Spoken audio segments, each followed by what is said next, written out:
Guys पहले ही बता दूँ, ये यहीं से बनाया हुआ है।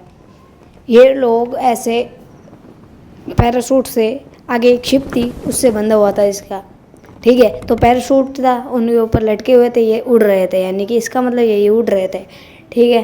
एकदम से क्या होता है, इनकी जो शिप है, शिप में हलचल होती है, आगे पानी आ जाता है, बहुत ज़्यादा सा पानी आ जाता है, जिसके कारण शिप डूबने लग जाती है। सामने वाला जो बंदा है, सामने वाला बंदा कैसे भी करके उसको खोल देता है और नीचे चला जाता है। फिर ये खोलने की कोशिश करता है पर खोल नहीं पाता है।